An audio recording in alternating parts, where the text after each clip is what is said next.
So, good morning friends. This is Risesh Joshua from Atulyam English Academy. आज हम पढ़ने वाले भाई future perfect tense. Future perfect tense क्या होता है हम आपको बताने जा रहे हैं। सबसे पहले सुनिए, मैंने जब आपको टेंस स्टार्ट कर रहा था तो बताया था कि हिंदी का कोई भी वाक्य लिखा हुआ है, यदि हमें उस वाक्य का टेंस पता करना है कि किस टेंस का वाक्य है, तो हम उस हिंदी के वाक्य के अंत में देखते हैं। अंत में जो अक्षर लिखे होते हैं उन अक्षरों को देख करके हम पता कर सकते हैं कि जो वाक्य है वो किस टेंस का है। तो फ्यूचर परफेक्ट टेंस हम पढ़ने जा रहे हैं। तो हर टेंस के वाक्यों की अलग पहचान होती है, तो फ्यूचर परफेक्ट टेंस के वाक्यों की भी अपनी अलग पहचान होती है। क्या पहचान होती है? जो फ्यूचर परफेक्ट टेंस के वाक्य होते हैं हिंदी के, तो उन वाक्यों के अंत में क्या होता है? चुका होगा, चुके होंगे, चुकी होगी, चुका होगा, चुकी होंगी, चुके होंगे, चुकी होगी, या चुका होगा, ठीक है, या होगा, ये होगे, ये होगी, या होगा, ये होगी, ये होंगे, ये होंगी, ली होगी, दी होगी, की होगी, पी होगी, सी होगी, दी होगी, की होगी, आदि ये अक्षर आते हैं, शब्द आते हैं, ठीक है। अभी एग्जांपल लिखा हुआ है, मैं कल 10 बजे रायपुर निकल गया हूंगा। निकल गया हूंगा, या हूंगा, या होगा, मतलब निकलने का पूरा हो चुका, मतलब रायपुर निकल गया हूंगा, ठीक है। अब इसे समझिए, तो रूल्स बहुत इजी है इसके। फर्स्ट पर्सन का मतलब मैंने आपको बताया था, पर्सन केवल 3 होते हैं, first person, second person, third person. तो फर्स्ट पर्सन कौन होता है? जो बोल रहा है वो उसके लिए फर्स्ट पर्सन है, मतलब आई और वी। आई मतलब मैं या मैंने, और वी मतलब हम या हमने, ठीक है। तो आई और वी हमेशा फर्स्ट पर्सन होते हैं।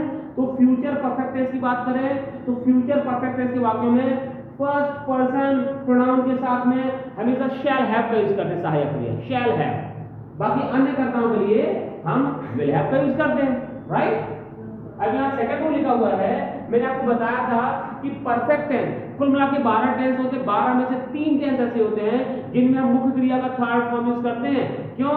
क्योंकि वो परफेक्ट टेंस होते हैं। तो फ्यूचर परफेक्ट टेंस के वाक्यों में भी, वाक्य चाहे एफर्मेटिव हो, नेगेटिव हो, कोई भी वाक्य हो, परफेक्ट टेंस के वाक्यों में मुख्य क्रिया का थर्ड फॉर्म यूज करते हैं। तो the same thing happens here also. Future perfect tense के वाक्य में भी मुख्य क्रिया का थर्ड फॉर्म यूज करते हैं, ठीक है। स्ट्रक्चर बहुत इजी होता है। सबसे पहले सब्जेक्ट आता है, फिर या तो विल आएगा या शैल आएगा, उसके बाद हैव आएगा क्योंकि हैव दोनों में कॉमन है, प्लस वी थर्ड मतलब मुख्य क्रिया का थर्ड फॉर्म आएगा। उसके बाद यदि ऑब्जेक्ट हुआ तो वो आ जाएगा, उसके बाद अदर वर्ड होंगे तो वो आ जाएंगे। ये हमारा एफर्मेटिव का स्ट्रक्चर है। नेगेटिव में बहुत आसान होता है। सबसे पहले सब्जेक्ट आएगा, फिर या तो विल आएगा या शैल आएगा, उसके बाद नॉट आएगा, उसके बाद हैव आएगा, उसके बाद वी थर्ड मुख्य क्रिया का तीसरा फॉर्म आएगा, कोई ऑब्जेक्ट हुआ तो वो आ जाएगा, अदर वर्ड्स होंगे तो वो आ जाएंगे। आपके दिमाग में क्वेश्चन आना चाहिए कि विल नॉट की सहायक क्रिया तो विल हैव है, ये शैल हैव है, तो नॉट बीच में कैसे? तो ध्यान सुनिएगा, मैंने आपको पहले भी बताया था, एक बार फिर से सुनिए। सहायक क्रिया जब भी 2 या 2 से ज्यादा शब्दों की होती है, सहायक क्रिया जब भी 2 या 2 से ज्यादा शब्दों की होती है, तो नॉट हमेशा ही सहायक क्रिया के पहले शब्द की बात लगाते हैं। सहायक क्रिया का जो पहला शब्द होता है उसके बाद नॉट लगाते हैं। तो यहाँ सहायक क्रिया कौन सी स्टेज की? विल हैव या शैल हैव। तो विल हैव या शैल हैव में पहला शब्द कौन सा है? विल या शैल। तो नॉट जब लगाएंगे तो विल के बाद लगाएंगे या शैल के बाद लगाएंगे, ठीक है। तो नेगेटिव सेंटेंस में क्या करते हैं? सबसे पहले सब्जेक्ट आएगा, उसके बाद या तो विल आएगा या शैल आएगा, उसके बाद नॉट आएगा, उसके बाद हैव आएगा, ठीक है। इंट्रोगेटिव में क्या करते हैं? किसी भी टेंस का इंट्रोगेटिव मैंने आपको बताया था, इंट्रोगेटिव सेंटेंस की शुरुआत सहायक क्रिया के पहले शब्द से होती है। तो सहायक क्रिया का पहला शब्द है विल या शैल, तो सबसे पहले या तो विल आएगा या शैल आएगा, उसके बाद सब्जेक्ट आएगा, उसके बाद में हैव आएगा, उसके बाद मुख्य क्रिया का थर्ड फॉर्म आएगा, उसके बाद ऑब्जेक्ट आएगा, अदर वर्ड्स आएंगे, उसके बाद में मुख्य क्वेश्चन साइन आएगा, इंट्रोगेटिव साइन आएगा। ये हमारा इंट्रोगेटिव सेंटेंस है, ठीक है। Very nice. इंट्रोगेटिव नेगेटिव में बहुत इजी रहता है। सबसे पहले सहायक क्रिया का पहला शब्द आएगा, फिर सब्जेक्ट आएगा, सब्जेक्ट के ठीक बाद में नॉट आएगा, उसके बाद में हैव आएगा, उसके बाद मुख्य क्रिया का थर्ड फॉर्म आएगा, प्लस ऑब्जेक्ट आएगा, प्लस अदर वर्ड्स आएंगे, उसके बाद क्वेश्चन साइन आएगा, ठीक है। वैसे डबल इंट्रोगेटिव बनता है और डबल इंट्रोगेटिव नेगेटिव बनता है, बहुत इजी है। इंट्रोगेटिव और इंट्रोगेटिव नेगेटिव सेंटेंस के शुरुआत में केवल WH वर्ड जोड़ना पड़ता है बस, और पूरा सेंटेंस वैसे लिखना पड़ता है बिना किसी परिवर्तन के, तो बन जाता है डबल इंट्रोगेटिव और double interrogative. Simple, very nice. एक एग्जांपल यहाँ लिखा हुआ है कि मैं कल 10 बजे रायपुर निकल गया हूंगा। तो निकलने के लिए हम बोलते हैं leave for, LEAVE, leave for, FOR। Leave for मतलब के लिए निकलना। तो जैसे लीव का सेकंड और थर्ड फॉर्म क्या होता है? Leave, left, left, LEFT, left, ठीक है। देखिए, मैं कल कल 10 बजे रायपुर निकल गया होगा। तो आई के लिए हम शैल का यूज करते हैं, तो I shall have left for Raipur. Leave left, leave का थर्ड फॉर्म है left. I shall have left for Raipur tomorrow at 10 o'clock। Tomorrow मतलब कल एट 10 o'clock, 10 बजे। तो टुमारो भी आपका एडवर्ब ऑफ टाइम है और एट 10 o'clock भी एडवर्ब ऑफ टाइम है, दोनों ही टाइम है, ठीक है। टुमारो भी टाइम है और एट 10 o'clock भी टाइम है, ठीक है। इसका नेगेटिव क्या बनेगा? I shall not have left for Raipur tomorrow at 10 o'clock, ठीक है। देखिए कई बार क्या होता है, एक से ज्यादा एडवर्ब हो जाते हैं, एडवर्ब ऑफ टाइम। ध्यान से सुनना, जब भी एक वाक्य में दो एडवर्ब ऑफ टाइम दिए हों, टुमारो भी एडवर्ब ऑफ टाइम है और एट 10 o'clock भी एडवर्ब ऑफ टाइम है।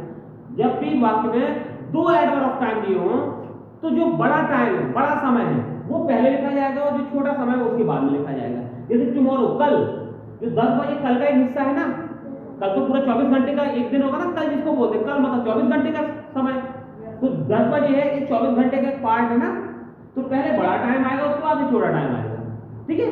अब ध्यान सुनना, तो नेगेटिव भी मैंने आपको बता दिया है, शैल के बाद नॉट लगाना है, या प्लीज। मंथ भी है तो डिपेंड करता ना कि कौन सा समय बड़ा है कि छोटा है। मंथ होगा तो मंथ पहले आएगा, उसके बाद फिर डेट है, डेट टाइम जो भी होगा, है ना, ठीक है। अब समझिए, अब इंटरोगेटिव में क्या करते हैं, शैल पहले आ जाएगा, shall I have left for Raipur tomorrow at 10 o'clock, फिर लास्ट में क्वेश्चन साइन आएगा। इंटरोगेटिव पर्सनल में क्या करते हैं, shall I not have, subject के बाद नॉट आ गया यहाँ पे, have left for Raipur tomorrow at 10 o'clock। एक चीज समझिए यहाँ पे, 1 o'clock, 2 o'clock, 3 o'clock, 4 o'clock, 5 o'clock, 10 o'clock, 9 o'clock, 12 o'clock, ये जो ओ क्लॉक में जो ओ है ना, ये देखिए यहाँ लिखा हुआ है ओ क्लॉक। ओ क्लॉक में जो ओ रहता है इसका फुल फॉर्म होता है ऑफ। ओ क्लॉक में जो ओ लिखा रहता है उसका फुल फॉर्म होता है ऑफ। 1 o'clock ओ मतलब ऑफ, ठीक है। Getting guys? अब जैसे ये एफर्मेटिव था, ये नेगेटिव था, ये इंट्रोगेटिव था, ये इंट्रोगेटिव प्लस नेगेटिव था। अब इसका डबल इंट्रोगेटिव बनाना है और डबल इंट्रोगेटिव प्लस नेगेटिव बनाना है, ठीक है। तो जो इंट्रोगेटिव सेंटेंस है तीसरा वाला, इसके शुरुआत में हमें केवल WH वर्ड जोड़ना पड़ता है, तो वो बन जाता है डबल इंट्रोगेटिव। तो जैसे ये लिखा है व्हाई, व्हाई मतलब क्यों, व्हाई। अब इसको पूरा सेंटेंस हम बोले, पूरा third sentence, why shall I have left for Raipur tomorrow at 10 o'clock। इसके शुरुआत में तो बोला ना मैंने WH वर्ड, पूरा सेंटेंस ऐसे लिख दिया। अब ऐसे चौथा सेंटेंस है इंट्रोगेटिव प्लस नेगेटिव, तो इसके शुरुआत में हम केवल WH वर्ड यूज है। तो why shall I not have left for Raipur tomorrow at 10 o'clock, why shall I not have left for Raipur tomorrow at 10 o'clock। Simple, ये हमारा हो जाता है double interrogative plus negative. Getting guys? तो ये हमारा था फ्यूचर परफेक्ट टेंस, बहुत इजी टेंस है। मैंने आपको बताया, इस वीडियो को मैं YouTube पे भी अपलोड कर दूंगा, तो आप उसको डाउनलोड कर सकते हो, उसको बार-बार देखिए और पॉज करके देखिए। कोई भी चीज समझ में नहीं आती है तो उसको फिर से देखिए, सुनिए, मैंने सारी चीज क्लियर, उसके बाद भी यदि नहीं आ रहा है तो आप हमसे पूछिए, ठीक है गाइस? यस।